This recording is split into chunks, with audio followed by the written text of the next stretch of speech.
este meu livro é o culminar de todo um processo de pesquisas que eu me tenho dedicado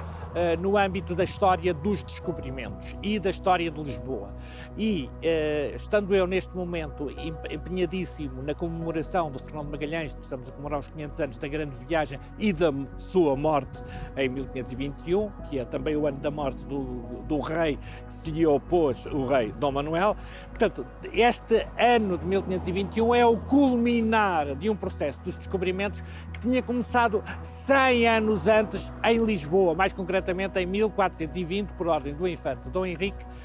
e depois, precisamente a partir deste centro do mundo, como eu gosto de dizer e insisto, que era Lisboa no tempo dos descobrimentos, porque era de Lisboa que se ia para o Brasil, ia-se para a África, para a Ásia, até à China e às Molucas, só daqui é que se podia ir, e portanto Lisboa deixa de ser uma cidade periférica para ser uma cidade central, global, mundial, e era aqui que estava o poder desse Império Português. E portanto é esse estudo sobre Lisboa, o processo dos descobrimentos que faz promover a história de Portugal no mundo, através do conhecimento desse mesmo mundo que é obtido através de Lisboa, e estamos no sítio ideal, que é o Mosteiro dos Jerónimos, porque foi aqui, neste sítio, que era antigamente uma praia, que começaram os descobrimentos com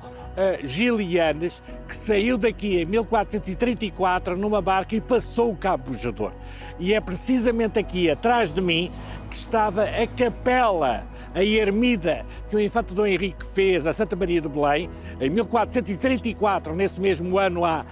precisamente quase, portanto, 600 anos, que começam os descobrimentos. E esta ermida do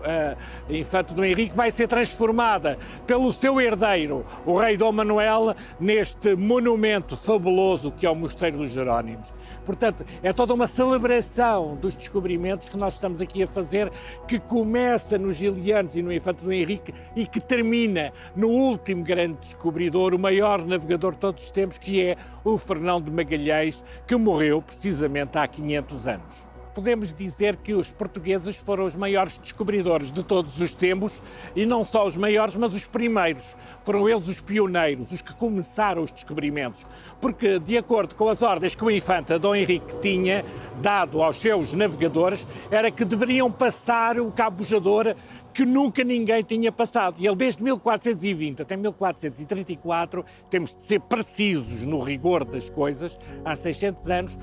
as pessoas tinham medo de passar o Cabo Bojador, que está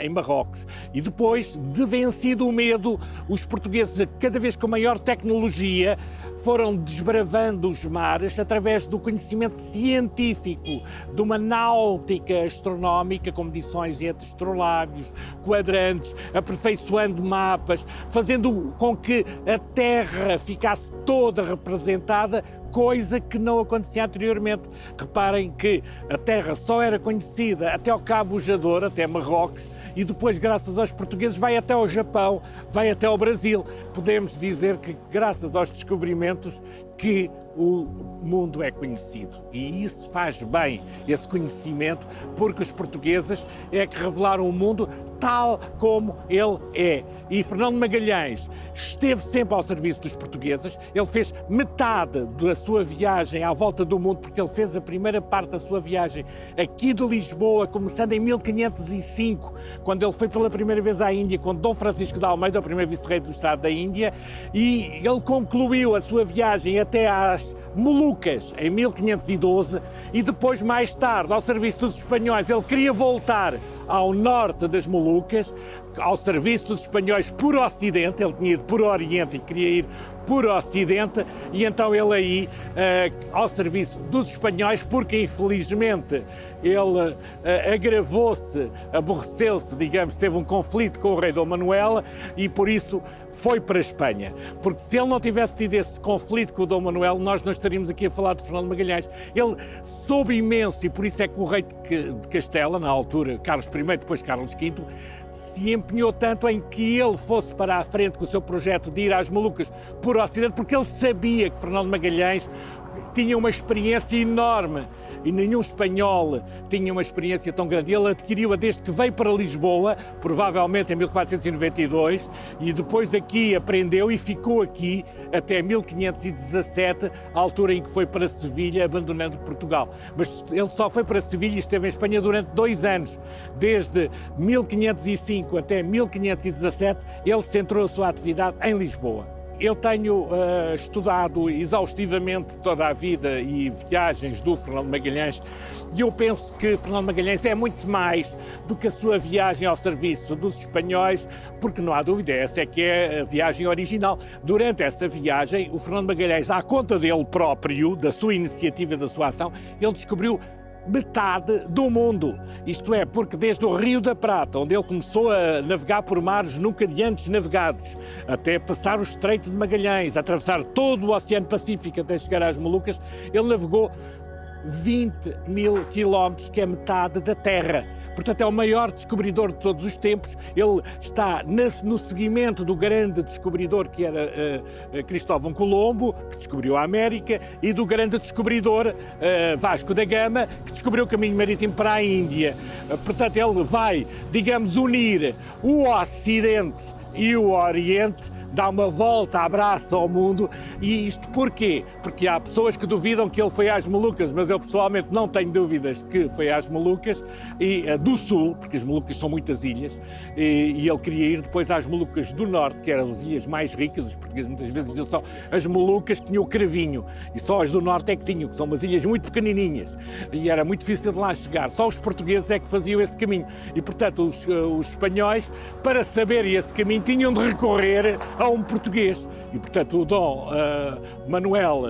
digamos, não deu o aumento salarial que o Fernando Magalhães queria, nem autorizou que ele fosse ter com o seu amigo Francisco Serrão, que estava na internato, no norte das Molucas. Portanto, não lhe deu mais 100 reais por mês, nem o deixou ir por Oriente. E então, para se vingar do Dom Manuel, o Fernando Magalhães decide pôr-se ao serviço do Carlos V e disse: eu faço o resto da viagem por Ocidente, pelo lado espanhol, já que não posso ir pelo lado português. E ele diz isso mesmo nas suas cartas, que ele escreveu cartas ao Francisco Serrão em 1516, e ele viu que o rei não o apoiava, e então em 1517 ele decide ir para a Espanha. Portanto, ele abandona Lisboa, troca Lisboa por Sevilha. Ora, no meu livro eu mostro tudo isso, mostro precisamente que é em Lisboa que começam os descobrimentos com o Infante Dom Henrique, é aqui que se centra toda a iniciativa imperial portuguesa durante 100 anos, até que Fernão de Magalhães vem completar esse processo iniciado em 1420 pelo Infante Dom Henrique. Em 1520, quando ele passa o Estreito de Magalhães, ele consegue a chave e ele consegue, digamos assim, atravessar o túnel que é o Estreito de Magalhães para chegar à luz. Vai ver a luz ao fundo do túnel quando chega ao Pacífico. E é aí que ele vai fazer a sua viagem admirável de revelar o mundo tal como ele é e provar que não só a Terra era circunnavegável, o que já era conhecido, mas nunca se tinha feito experimentalmente, mas também ele vai provar que há mais mar, mais água do que terra. E tudo isso é admirável, e tudo isso ele faz com muito sacrifício, até que acaba por morrer, infelizmente, nas Filipinas, em combate inútil, mas foi um fim triste que um homem tão fantástico teve nas Filipinas. A expedição de Fernão de Magalhães foi uma realização cuja iniciativa foi de Fernão de Magalhães e inicialmente também com o apoio do Rui Faleiro, que depois acaba por não embarcar. É uma iniciativa de um português muito experiente que leva consigo 3 pilotos portugueses que são os mais qualificados da expedição. E então esses 3 pilotos, juntamente com alguns dos seus familiares, como Álvaro de Mesquita, que era seu primo, Duarte Barbosa, que também era seu familiar, e outros portugueses, no total de 33, mais o Fernão Magalhães 34, esses homens são decisivos na expedição, que é, obviamente, uma expedição 100% castelhana para os interesses espanhóis, porque o Carlos V estava convencido, de acordo com o que o Fernão Magalhães tinha dito, que as Molucas eram dele, porque o Carlos V tinha dito sempre: você vai, e a Armada vai, mas não pode tocar na parte portuguesa do Oriente, porque ele queria se dar bem com o Dom Manuel, que ele era familiar do do Dom Manuel, não queria problemas com o Dom Manuel, mas o Fernão Magalhães explicou-lhe, mas não há problema porque as Molucas são suas. São. Então, pode ir. E então os portugueses tiveram um papel decisivo no meio de 237 homens que saíram para a expedição, que era uma equipagem europeia. Desses 237 homens, 100 eram fora de Espanha, portanto eram 34 portugueses, eram mais italianos, franceses, alemães, até havia um inglês, irlandeses, 9 gregos, havia muita, porque inicialmente os espanhóis, os castelhanos, não tinham muita vontade de ir, até que depois vieram desde bascos, andaluzes, galegos, vieram de toda a Espanha participar na expedição, porque havia um receio muito grande na expedição. Daí que os portugueses se empenharam em colaborar com Fernão de Magalhães e foram decisivos, embora também houvesse grandes cientistas espanhóis, nomeadamente André de San Martín, que era um grande astrónomo espanhol, mas a maior parte eram homens da confiança do Fernão de Magalhães, até porque depois dele ter afastado e terem sido mortos alguns capitães espanhóis que eram adversários das suas posições, ele acabou por dar ao seu primo e ao seu familiar Duarte Barbosa e Álvaro Mesquita, deu-lhes posições de comando e eles foram sempre comandando, tal como o piloto, por exemplo, João Lopes de Carvalho, acabou por ser também capitão da Armada depois da morte de Fernão de Magalhães. Portanto, os portugueses sempre tiveram uma posição de destaque, embora ao serviço de Espanha.